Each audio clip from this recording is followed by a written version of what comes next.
আমার একটা মেয়ের সাথে দীর্ঘদিন ধরে সম্পর্ক ছিল, এখন নাই, শয়তানের ধোঁকায় পড়ে এই পাপে লিপ্ত হয়েছি। এখন আমি যদি তওবা করে ওই মেয়েকে বিয়ে করে ফেলি, তাহলে আল্লাহ কি আমাকে ক্ষমা করবেন? ভাইরা আমার, অনেক যুবক ভাইরা এই হারাম এবং পাপাচারে লিপ্ত হয়েছেন। আল্লাহ বুঝ দিয়েছেন, সাথে সাথে ছেড়ে চলে আসেন। যদি সে মেয়ে বিয়ের উপযুক্ত হয়, দিনদার হয়, ভালো মনে হয়। দিনদার মেয়ে তো আর প্রেম করার কথা না। দিনদার মেয়েকে দুই নম্বর কাজ করার কথা। কিন্তু তারপরে এমন হতে পারে একসময় সে করেছে, এখন সে দিনের কথা ফিরে আসছে। অথবা এই দিক থেকে তার দুর্বলতা ছিল, অন্য অনেক দিক থেকে মাশাআল্লাহ সে ভালো। তাহলে সব দিক থেকে ভালো হলে পারিবারিক ভাবে তাকে বিয়ে শাদী করার উদ্যোগ দেয়, সেটা অবশ্যই প্রশংসনীয় হতে পারে। যদি দিনই কারণে তাকে অগ্রাধিকার দিয়ে আপনি করেন, বিশেষ করে ভালো, এটা হতে পারে। কিন্তু এর কারণে আপনার অটোমেটিক আগের পাপ মাফ হয়ে যাবে, এত সহজ না। আগের পাপ মাফ হওয়ার জন্য আল্লাহর কাছে মাফ চাইতে হবে। কি চাইতে হবে? ক্ষমা চাইতে হবে। আল্লাহ, আমরা ভুল করেছি, মাফ করে দেন।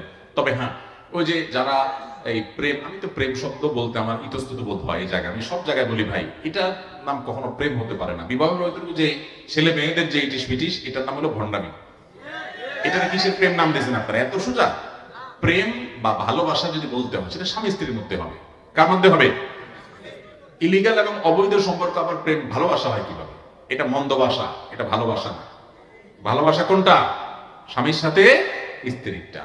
যাই হোক, যদি কেউ এরকম দুই নম্বর কোন সম্পর্কে জড়ায় পড়ে, যেটাকে আপনারা প্রেম বলেন আর কি, এই দুই নম্বরিতে যদি কেউ জড়ায় পড়ার পরে বেশিরভাগ ক্ষেত্রে দেখা যাবে, যে ভণ্ডামি কেন বলছি, বেশিরভাগ হলো টাইম পাস।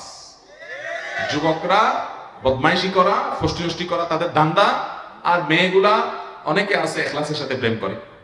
এখলাসের সাথে প্রেম করে মানে কি, ও সত্যি সত্যি হয়তো ভালোবাসছে আর কি, কিন্তু সে বুঝে না ওই পোলা তো বন্ড পুরা, ও তো টাইম পাস করতেছে। ও অনেকগুলোর সাথে সম্পর্ক করে, আর এদিকে মাদ্রাসার হুজুররা এসে কানে কানে বলে, হুজুর একটা মাদ্রাসার ভালো দেখে পর্দানশীল মেয়ে দেখবেন আমার জন্য। এদিকে অন্য মেয়েদের সাথে ফষ্টি করে। ওই মেয়েরা তো টের পায় না, ও সর্বস্ব হারানোর পরে পরে বলে যে হ্যাঁ, বিয়ের লোক দেখে, প্রলোভন দেখিয়ে দর্শন, হানতান, নানান কাহিনী সাজায়। আল্লাহ তাআলা আমাদের ছেলে মেয়েদেরকে বুঝার তৌফিক দান করুন। ভাইরা আমার, এই তথাকথিত প্রেম, এই প্রেম নামক গন্ডামের পর কত মেয়েরা নির্যাতিত হয়, কত ছেলেরা ক্ষতিগ্রস্ত হয়, প্রতারিত হয়। এগুলো বেশিরভাগই প্রতারণা। হ্যাঁ, তোমাকে বিয়ে করবো, হান করবো, তান করবো, যে তলে তলে মহিলা মাসা মেয়ে খুঁজে প্রতারণা হলো না? বেশিরভাগই প্রতারণা। যদি কেউ এই প্রতারণা করেছে, এরপরে তওবা করে ফিরে আসছে, আবার তাকে বিয়ে করছে, মন্দের ভালো। কিন্তু আবার এটা মনে করবেন না, অনেকে মনে করে হুজুর প্রেমের উদ্দেশ্যে বিয়ের উদ্দেশ্যে প্রেম করছি, আমার মধ্যে কোনো খারাপ মতলব নাই যে প্রতারণা করবো, দুই নম্বরই করবো, আমার নিয়তটা খালেস, আমি তার বিয়ে করবো। এই উদ্দেশ্যে প্রেম করলে জায়েজ হবে কিনা? তো এটা নিয়ে আমি সবসময় বলি ভাই, কোরবানির উদ্দেশ্যে গরু চুরি করা জায়েজ হবে? আপনি একটা গরু চুরি করলেন, নিয়ত কি? আল্লাহর রাস্তায় আল্লাহরে খুশি করার জন্য বিসমিল্লাহ আল্লাহু আকবার বলে কোরবানি দিয়া নিজে গোশত খাইবো, এলাকা মানুষকে খাওয়াইবো, মাদ্রাসায়ও দান করিব, এরকম খালেস নিয়তে যদি আপনি চুরি করিয়া গরু জবাই দিয়া কোরবানি করেন, সওয়াব পাইবেন না মায়ের খাইবেন? তো কোরবানির উদ্দেশ্যে গরু চুরি করা যেরকম, বিয়ের উদ্দেশ্যে প্রেম করাও সেরকম। উদ্দেশ্য ভালো, কিন্তু পদ্ধতি কি খারাপ। বিয়ে করবেন যখন পরিকল্পনায় করছেন, তো দুই পরিবারের মাধ্যমে আলোচনা করে সামনে এগিয়ে যান। যুবকরা এই শয়তানি এবং পাগলামি থেকে সরে আসেন, যৌবনকে নষ্ট করবেন না। পশ্চিমা দুনিয়া শেষ হয়ে গেছে ভাই।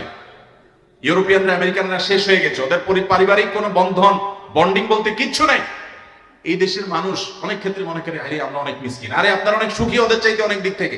এর ভিতরে একটা দিক এটাও যে শুধুমাত্র রোডঘাট চকচকা দেখেন, ওদের বাহিরগুলো সব ফ্রেশ দেখেন, অনেক কিছু ভালো দেখেন, মনে করেন সব সুখের সাগরে ভাসতেছে।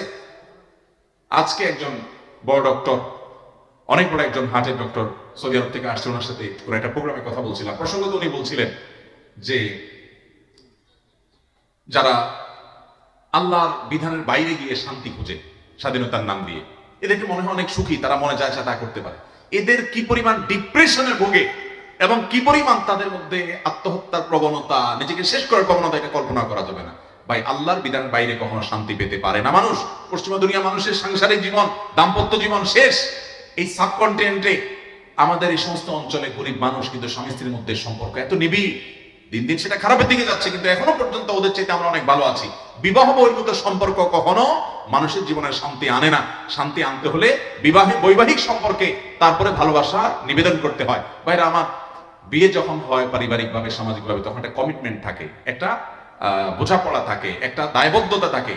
এই জন্য দেখবেন এখানে জুলুম পরিমাণে অনেক কম ওই তথাকথিত অবৈধ সম্পর্ক থেকে। এই জন্য মিউচুয়াল আন্ডারস্ট্যান্ডিং এর নামে এই বয়ফ্রেন্ড গার্লফ্রেন্ড কালচার থেকে বেরিয়ে আসতে হবে। আল্লাহর ভয়ে হারামে আরাম নাই, আল্লাহ তাআলার বৈধ পন্থায় আসতে হবে।